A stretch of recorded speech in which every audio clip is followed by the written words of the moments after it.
Okay, so now that it's been over a year since the beginning of the Boruto 2 Blue Vortex manga, can we be honest about this series? Because literally since the inception of the Boruto manga began, the OG Boruto manga when they were younger pre-time skip, one of the big things that fans have been waiting for years upon years was that fated time skip when Boruto would grow older and we would see him in the events that lead up to his fated battle against Kawaki. It's been on fans' minds. I've spoke about it many times here on this channel, which by the way, you should subscribe and hit that bell so you get more talks like this one. But that time skip is one of the biggest things that's been on fans' minds throughout every arc of Boruto. When is it gonna happen? How long? What's gonna happen? What did Kawaki mean by that opening dialogue of "I'm gonna send you the way of the seventh"? Where is the seventh? And while the end of the serialization of the original Boruto manga answered that question regarding Naruto, the 2 Blue Vortex manga has been answering the questions of, okay, how do the cast move on without Naruto being center and focal to the story? And honestly, Boruto has been one of the most epic new gen battle series main characters as it stands when it comes to the world of manga. Because post part 1 of Boruto, we had a 3-year time skip where Boruto had to run off from the Hidden Leaf Village with Sasuke and basically train up because the entire world of Naruto, the Shinobi verse, was basically tricked into thinking that Boruto is Kawaki and Kawaki is Boruto. So all of the bad things that Kawaki did were blamed on Boruto, including the disappearance of the 7th Hokage Naruto. And of the 13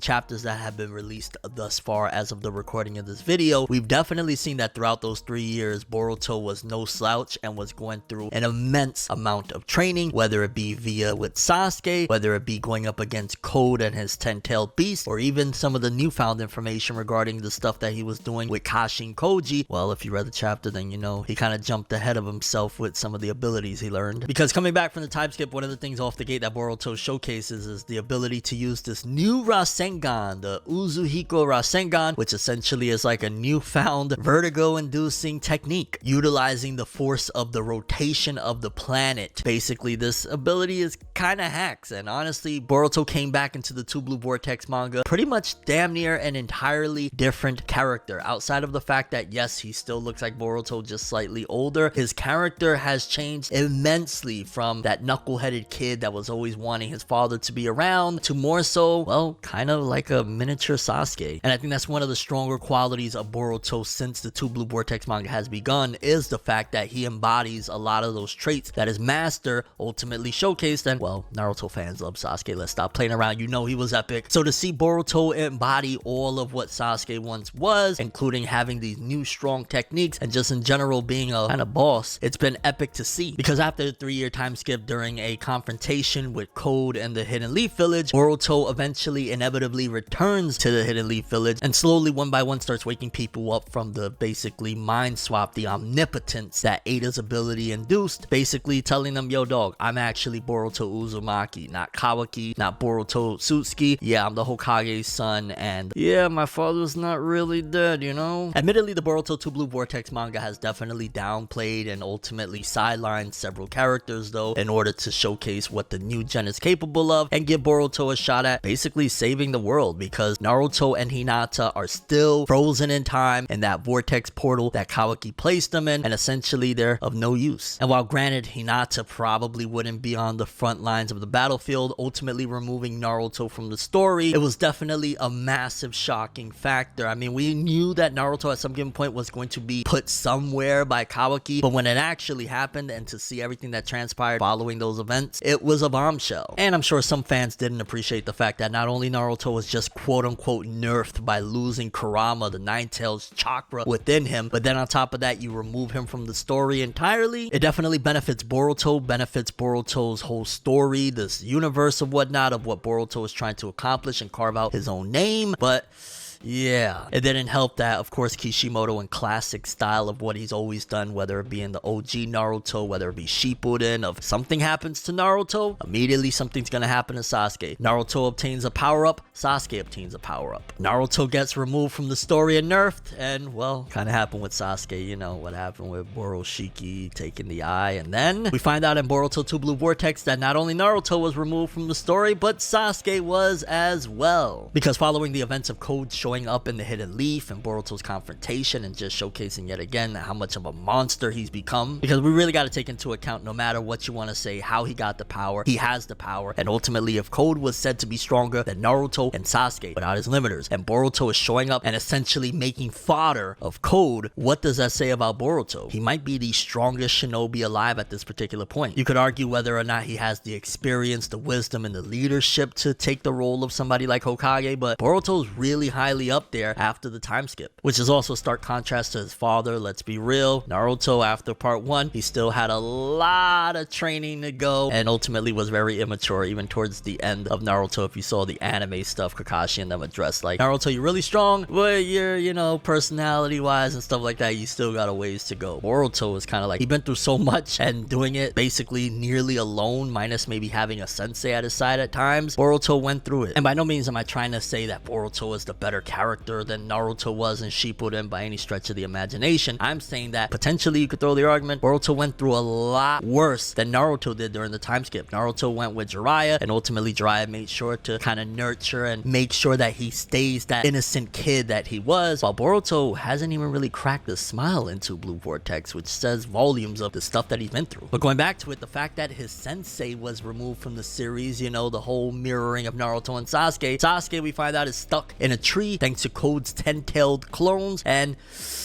I get why they did that. They basically wanted to showcase that, well, Boruto wasn't coddled during this time skip. In fact, they wanted to, again, remove another big piece of what would help Boruto, because not only, again, Sasuke was nerfed, give him his Rinnegan back, but also they basically removed him from the story by having him stuck inside that tree. Also adding an extra goal to Boruto and what he wants to accomplish, which if you read chapter 13, he said his goal is basically to beat up Kawaki, get his head on straight, and also save his master. And one of the biggest things in the Naruto universe you cannot deny that is most important, I mean, it was the main character of Naruto and Naruto Shippuden's ultimate goal, the Hokage. And Two Blue Vortex introduced the kind of temporary Hokage, we could call him, with Shikamaru taking up the mantle of the 8th Hokage. And that definitely was met with mixed reactions. I think probably why the follow-up to Shikamaru being the 8th Hokage, he comes with the saying, yeah, I don't know if I really want to accept it. The elders are kind of beating down his door for him to officially take the role. And I'm still going to stand that partially that was probably due to the fans' backlash of Shikamaru. While he is the most intelligent and mentally he is definitely the most fit to be the 8th Hokage, strength wise, well, there's some arguments to be had that there's several shinobi that could actually take up the role and do a lot better of a job because they're a lot stronger. I mean, for crying out loud, Boruto is stronger than Shikamaru, no questions asked, although because of Shikamaru's mental capacities and his ability to strategize 10 million steps ahead, Shikamaru probably still take Boruto down. So I personally don't think that Shikamaru was a bad placement for 8th Hokage, although it does also mess with Konohamaru's whole character arc from the beginning of, yo, I'm going right after Naruto. Naruto is Hokage, I'm next up after him. And well, so long as Shikamaru doesn't officially take up the role, I guess that's still a possibility for Konohamaru, which we're not going to dive deep into Konohamaru. All I'm going to say is that Two Blue Vortex still hasn't done the greatest of justice to the character. It's like, can my mans get a win? Homie hasn't had a big W since the Pain arc. Like, let that sink in. Two Blue Vortex manga definitely made sure to emphasize the importance yet again of Sarada and Sumire. We know at the end of OG Boruto, they were the only ones pretty much that were still awake and weren't put under the trance of omnipotence of Ada's spell that made everybody look at Boruto like he was a bad guy. And even post time skip, they still have been, for the most part, trying their best to restore order, although omnipotence is just way too strong. But I like that the Boruto series has kept that as also a big mystery as to, well, why aren't they affected by the whole omnipotence experience considering the rest of the shinobi verses? Some argue it's because of Sarada and Sumire's love for Boruto and Kawaki. There's several different scenarios, but I think that's been a cool little subplot that the Boruto 2 Blue Vortex manga has right there that it hasn't really explored too well. But again, we're only year 1, so there's plenty of time to understand and get that big reveal. 2 Blue Vortex has been epic when it comes to the action, from the time that Boruto shows up and throws down with the 10-tailed creatures, from the flashbacks of when he went up against them and how Sasuke got stuck in the tree, Boruto going up against a lot of different people in the leaf, including Mitsuki, a fight that we assumed could potentially happen, but never really sure, just because at the end of the day, Mitsuki always looked at Boruto as more so like a brother, as basically what he would say, the son, so to speak, to follow, and seeing how the roles were reversed, and he was looking at him as more so the traitor of the hidden leaf. Essentially, he's like what Kawaki was. The battle that they had, while short, it was definitely epic, and yet again showcased just what other level Boruto's on, considering the fact that Mitsuki got Sage mode, and he's no slouch by any stretch of the imagination, but between the flying Raijin and all the rest of his capabilities, he was quick to make work of showing Mitsuki, yo dog, I'm not the bad guy, Kawaki's the bad guy, look in. And it was examples like that that showcase, yes, Boruto has definitely gotten crazy strong, but even above that, his character, the ability to showcase just by action, you got it wrong, let me change your mind, let me show your heart, let me give you lessons. When he tells Mitsuki that, yo dog, you don't need a son, but if you do want one, I'm always here for you. That was something that like Naruto was not saying even with his talk no jutsu. So massive props to Boruto for that. He's grown so much. The introduction to the divine tree people in Boruto, basically the 10 tails turning into these creatures that have consciousness and essentially can think for themselves, their singularities. Essentially, I think that was one of the better things at the Boruto series as a whole, with 2 Blue Vortex and OG Boruto, of just the threat wise, because let's keep it real, regardless of what, part 1 of Boruto, outside of Momoshiki and of course the Kara threat, Code towards the end was supposed to be the big villain and ultimately never really satisfied that role by any stretch of the imagination. We never believed him. Even when he got his limiters removed, he got beat up by a little kid. It was a bad situation. So the introduction to the divine tree people and how they're kind of copies of people we know, but they still have their own personalities, but also utilizing characters that weren't the most exciting or the most important in other parts of the story to make them credible threats. I think the divine tree people has been a great idea. It also kind of steers away from just making it everything about the Amado show and the robots he created and his connections, although Amado is definitely still a major key player, although within 13 chapters I think we've seen him maybe a handful of times, if not less, which has been fascinating considering he's been the mastermind behind a lot of the Boruto series since early on. And 2 Blue Vortex has done incredible justice for a character that I've said since early on was going to be incredibly important, was definitely in my opinion the female version of Son Gohan from Dragon Ball Z, Himawari. The time skip has done wonders for this character in showcasing her latent abilities. We've seen all the way going back to the day Naruto became Hokage that she had this latent ability of essentially you get her angry enough, she was gonna go off and she would unlock her Byakugan and get massively stronger. But 2 Blue Vortex took it a step further. Not only of course she wields the Byakugan, but post Jura and Hidari invading the hidden leaf looking for Naruto, which was also another fascinating thing 2 Blue Vortex has been doing with the mysteries of the Boruto series. We see that Himawari actually has Kurama, the 9-tailed chakra beast, within her. Major plot twist. A lot of people assume that probably would have been Boruto, right? If Naruto was the one that had it and if it was going to go to anybody, minus me of course. I've been saying for the longest time I thought that would be a brilliant idea, although I thought Kurama would have actually been free on the outside and more so think like Pokemon battle would ensue whenever Himawari went into combat. But the fact that she's essentially a Jinchuriki just blew open endless possibilities and also added more meaning to the whole idea of 2 Blue Vortex, the 2 blue being Boruto and Himawari and their blue eyes. And kudos to the 2 Blue Vortex manga for also putting in some Team 10 moments, considering the OG Boruto manga, outside of Shikadai getting a bomb put on his neck, you really rarely see any of the other new gen do much. It's the anime that has really done wonders for those characters, so to see the manga still trying and giving them a moment versus the Shinju Divine Tree people, even though they kind of got their cans kicked and Inojin was basically pierced through, ultimately at least we got to see them in combat. So even the new gen, but especially Himawari, has been upgraded hugely within the 2 Blue Vortex manga. I will say though, one of the downsides of this series with the time skip has been the decline of Kawaki's strength and in general a lot of the respect I feel the fandom has had for him, because every encounter that Kawaki has had where it's a one-on-one combat of sorts has been met with Kawaki kind of getting embarrassed or kind of getting dropped. I mean, there was points where Boruto was little brothering him, knocking him down and asking him, have you even been training at all? And while it's epic to see considering Kawaki has been the most POS type person that we've seen, ultimately it's a little bit of a, I would argue, letdown considering the fact that it's supposed to be this big clash of Boruto versus Kawaki. Kawaki swapped the whole Shinobi verse to go against Boruto, and you're gonna have it that this guy that is supposed to be the threat standing in Boruto's way isn't really a threat at the moment. I'm fully expecting that he's going to have a massive power up at some given point that's going to put him back on Boruto's level or close to, which sounds so cheap now that I think about it. But ultimately ultimately, yeah, Kawaki has been a little bit disappointing in the time skip. He's not really a threat. I mean, he even gets embarrassed by Code in the time skip. What's going on here, Kawaki? You're supposed to be, you know, Naruto, Sasuke, Boruto, Kawaki. What are you doing? I definitely think the Two Blue Vortex manga seems to be going the route of building even further to make you really understand the Divine Tree people, because one of the things is the one that looks like Sasuke, because these Divine Tree people are again representative of people that are actually from the real world. Hidari is really curious about his connection with Sarada. Even towards the end of the first time he was wiped out, Hidari really wants to understand, why is this person so important to me that I have no idea about, because again, he's a Divine Tree person, but he's based off of Sasuke. So I hope the Two Blue Vortex manga does more of that to make us actually really understand and kind of maybe even care about these people as villains, because as it stands right now, of the villains, the only one that you're really personable with is Kawaki. Like, Code has just been kind of an embarrassment, and the Tree people have ultimately just been introduced into the manga within the last 5 or 10 chapters, so it's really hard to say right now who's the big villain that you're supposed to identify with or understand. So the more they add characterization to the Tree people, the better. But going back to Kawaki, another example of how essentially he has just been kind of downplayed and downgraded with this time skip is that even after Boruto goes in combat, showcases everybody how much of a beast he is, taking out Hidari, Kawaki shows up and steals the win by stomping Hidari out. And I'm thinking to myself, dog, you couldn't do nothing. You've been bumbling and stumbling throughout this whole time skip. Now you want to act like you big dog, stealing the win from Boruto? What are you doing, fam? It all does make me curious as to how long Sasuke and Naruto are going to be removed from the Boruto manga, considering in some of the latest events there was a cure essentially that we already have discovered thanks to Kashin Koji's intel and passing it on to Boruto to take Sasuke and get him free from that tree, because there's these bulbs that if you defeat one of the divine trees, you ultimately can use to take Sasuke out of there. So if we beat one of them and actually get our hands on a bulb and we don't get blasted down by Jura, essentially Sasuke can be freed from the tree and kind of resume the mission to free Naruto. So I say all that to say that despite the fact that Naruto and Sasuke, yes, they've definitely been shafted, all sorts of undercuts, ultimately I don't think it will be for too long. Yes, Two Blue Vortex is the story of Boruto and how he did it, so to speak, but even if Naruto and Sasuke were freed, it would be great fan service and great combat and all that stuff, but realistically, Boruto's a lot stronger than them now. Like, Naruto has Sage Mode and he's still incredibly strong, and likewise with Sasuke, he still has his Sharingan and stuff like that, but in comparison, we've seen that both of them would need some upgrades in order to keep up with Boruto at this point, so it wouldn't really take away from Boruto anymore based on now what we know of how strong he is with the Uzuhiko Rasengan, Flying Raijin, and all of the capabilities that he learned during the time skip with Kashin Koji that he probably wouldn't have learned for another decade plus. So you could kind of bring those characters back into the story now, at the very least, even for exposition purposes, and having them do other things outside of combat, and it won't really interfere or downplay the shine and the limelight that characters like Boruto, Himawari, and the rest of the new gen cast are obtaining. And of course, with the latest chapter, we got massive reveals about how there's different timelines, different futures, and just in general, Kashin Koji's involvement has continued to be a very major plus to the story. Because make no mistake about it, even OG Boruto, Kashin Koji was one of the pillars of making the manga more exciting, with the mystery of his identity, the massive twist of him going up against Ishiki Otsutsuki, his connections with Naruto, who he actually is, and in Two Blue Vortex, they just up the stakes even more, because now dude has an incredible Shinjutsu power that allows him to see alternate futures and possibilities. And I guess I said all of that in this video to say that, to be honest,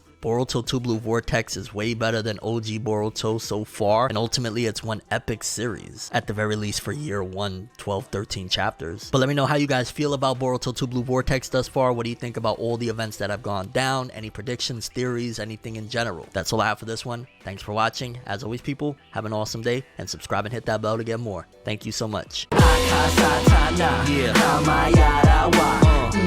in the end, it always ends with the end. So let's not pretend we can always start anew, we can do it again.